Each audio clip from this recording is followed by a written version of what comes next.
Attention! All members of the time complex prepare for initiation of bionic time leap. Temporal synchronization locked. Neurological tether stable. Theoretically, this will bridge past and present seamlessly. If Cassie's system holds, Dr. Austin's consciousness will remain anchored here. Vitals optimal. Bionic integration green across the board. Cassie, prepare for neural synchronization. Neural synchronization ready. Awaiting your command. Initiate temporal leap!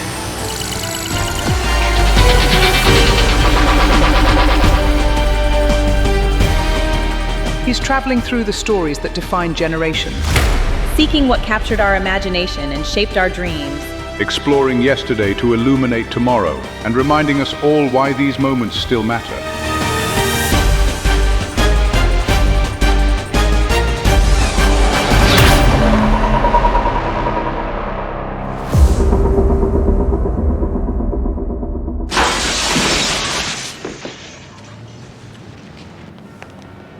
Hey!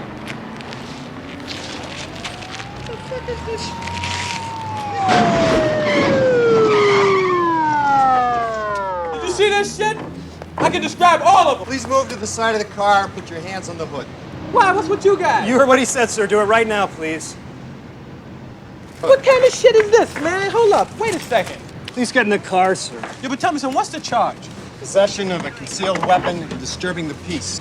Disturbing the piece I got thrown out of a window. What's the charge for getting pushed out of a moving car, huh? Jaywalking?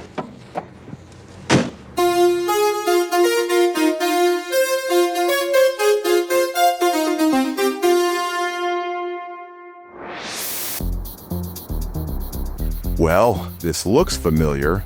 Spanish Revival architecture, manicured palm trees, and sunshine that's just a little too perfect. Where did I land this time? Dr. Austin, telemetry confirms successful arrival. You are standing outside Beverly Hills City Hall in Beverly Hills, California. Temporal coordinates, December 5th, 1984. Ah, this is fantastic. It's the decade of playing arcade games, reading the latest Stephen King novel, and talking about the launch of the Macintosh computer. Your enthusiasm is noted.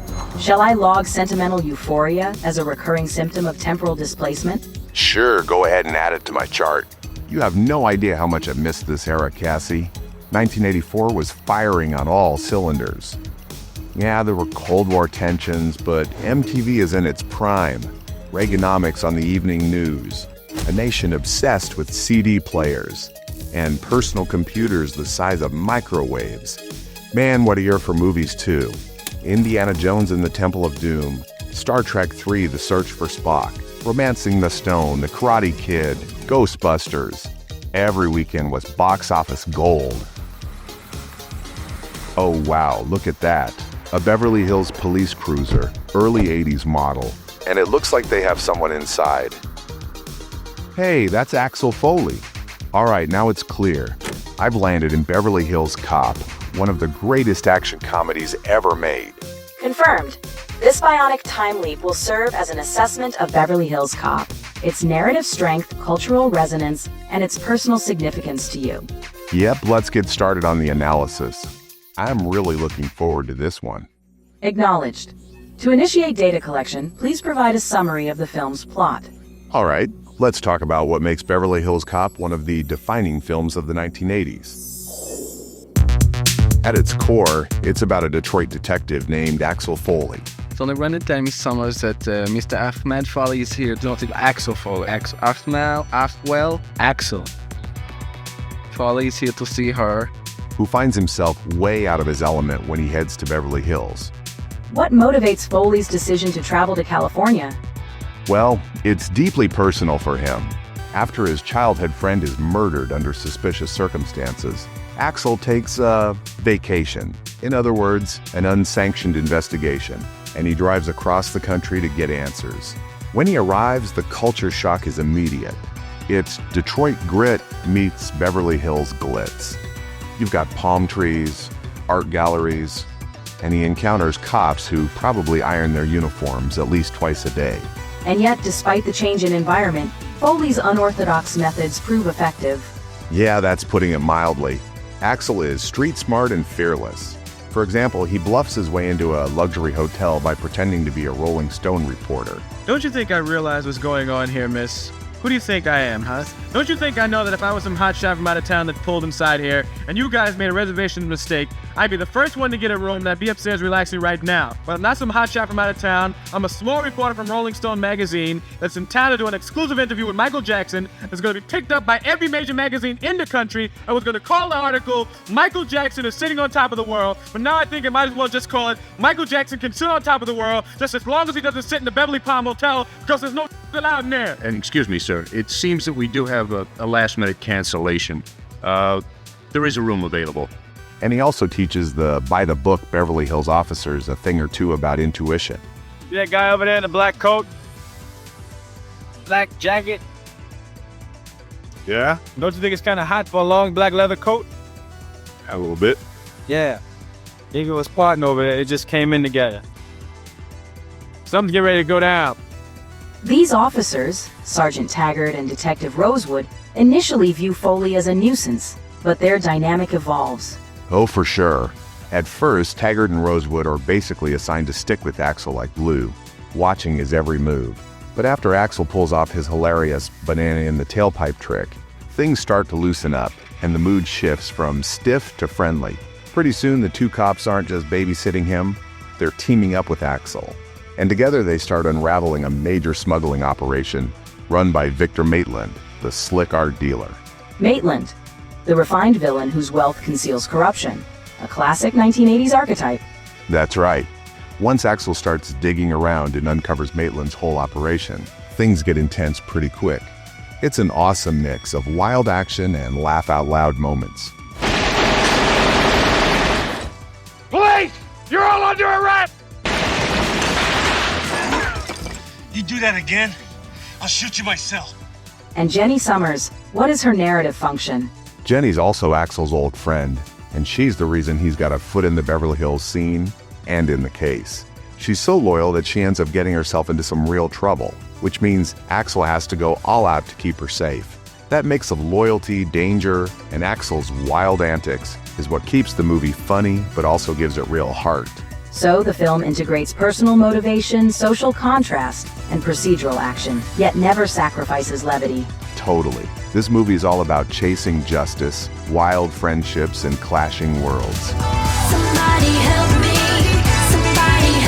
I'm so far from home, so far from home.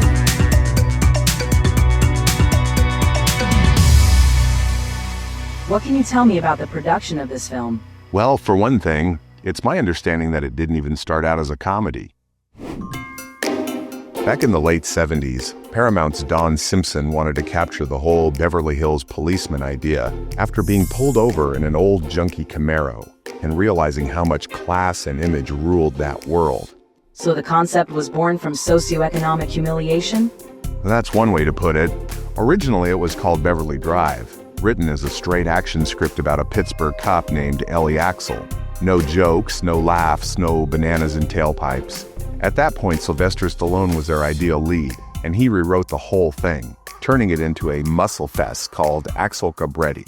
His version was pure fire and fury. Think of his film Cobra, but 2 years earlier. That explains Cobra's DNA. But Stallone's tone did not align with Simpson and Bruckheimer's vision? Not even close. It would have blown the budget by $2 million and lost the humor completely. So just 2 weeks before filming, Stallone leaves, and in comes a 23-year-old phenom named Eddie Murphy, and that's when lightning struck. Murphy had already built a reputation through Saturday Night Live, 48 Hours, and Trading Places. Right, but I think Beverly Hills Cop made him a superstar. The studio wanted an action comedy, but Eddie wanted it even funnier. He was still rewriting lines the day they started shooting. The script was practically alive, changing hour by hour on set. Improvisation as a creative engine. Oh, totally. Director Martin Brest encouraged it. Whole scenes were born from Eddie riffing. Remember the super cop story at the police station? That was pure improv. Same thing with Bronson Pinchin's art gallery scene. He showed up with that weird hybrid European accent no one had heard before. They had to reshoot it multiple times because the crew couldn't stop laughing. Filming locations also required adaptation, correct? Yeah, Beverly Hills had strict rules like no filming after 10:30 p.m. so a lot of the Beverly Hills night shots were actually Pasadena. Ultimately, it came in under budget at $13 million. Then it turns around and becomes a #1 movie, holding the top spot for 13 straight weeks. An outcome statistically improbable yet culturally inevitable. Only because Eddie Murphy was untouchable. He had comedic timing and a charm that no one else had. That's why Beverly Hills Cop didn't just define a decade, it rewired the whole action comedy genre. So, a fusion of improvisation, authenticity, and charisma resulted in a cultural artifact that transcended its genre. Exactly. Beverly Hills Cop wasn't just made, it came to life with every unscripted moment, turning spontaneity into cinematic history. Your analysis of the production emphasizes spontaneity and timing. Let's pivot now. How did this cast bring the film's characters to life? That's where Beverly Hills Cop really hit the jackpot. As I said before, Eddie Murphy was only 23 when he stepped into Axel Foley's sneakers, and yet he radiated star power. His performance appears to have redefined the modern action hero, comedic yet credible. Exactly. Before Murphy, the tough guy cop was stoic and gravel-voiced. Eddie changed that overnight. Axel Foley was street-smart, funny, but you could still believe he could chase down a killer. So the supporting cast functioned as both comedic foils and dramatic anchors. That's right. Look at John Ashton as Taggart, the tough, straight-shooting veteran, and Judge Reinhold as Rosewood, the anxious, rule-following rookie. On the surface, they could have been just stereotypes, but together they turned into textbook examples of the buddy cop duo. The spark was there from the very first audition. Director Martin Brest had them riffing through a stakeout scene, with Rosewood acting like the nagging wife to Taggart's henpecked husband. You know, it says here that by the time the average American is 50, he's got 5 pounds of undigested red meat in his bowels. Why are you telling me this? What makes you think I have any interest in that at all? Well, you eat a lot of red meat. That kind of off-the-cuff magic is what made these two the real heartbeat of the Beverly Hills Police Department. Their evolution mirrors the film's own theme, order colliding with chaos and both emerging stronger. At first, they're babysitting this loudmouth from Detroit. By the end, they're breaking rules right alongside him. It's that perfect character arc, the rigid system learning to bend, not break, and the audience loves them for it. And what of Jenny Summers, the connective thread between Foley's past and his new environment? Lisa Eilbacher brought warmth to that role. She wasn't the romantic interest, more like the emotional compass. She gave the story stakes without slowing the pace. Lisa actually studied real art galleries in LA before filming, just to get Jenny's world right. It's subtle, but it grounds Axel in reality. They tease each other, and you can see there's genuine affection there. A reminder that beneath the jokes, Axel is running on grief and loyalty. Lieutenant Bogomil then represents the establishment's conscience? Ronnie Cox was brilliant casting. He was typically used as the bad guy, but in this role, he turns that on its head, playing it with a quiet sense of integrity and restraint. Bogomil starts out as the rules guy, and ends up covering for Axel's off-the-books heroics. That quiet turn from enforcer to ally gives the movie its integrity. You get the sense that even in Beverly Hills, justice means more than protocol. And the opposing force, Victor Maitland? Steven Berkoff embodied cool menace, like a predator in an Armani suit. His quiet, controlled delivery amplified Murphy's intensity. Apparently off-camera, Berkoff remained reserved, which heightened the tension in their scenes and made the audience eager for Murphy to confront him. The ensemble seems meticulously balanced, each personality amplifying Murphy's improvisational center. That's what gave this movie its pulse, Cassie. No one was just reciting lines, they were bouncing off each other in real time. Beverly Hills Cop clicked because it buzzed with energy. Every actor from Murphy to even Damon Wayans with his bananas added something real and unexpected. Together, they didn't just play parts, they became legends. So the cast themselves became a reflection of the film's thesis. Chaos meets control, and something extraordinary emerges. Dr. Austin, data collection is complete. The displacement field is charging for your next leap. Before we initiate, would you like to record a final summary? Yeah, Cassie, let's wrap this one up. Oh, we should have known it was you.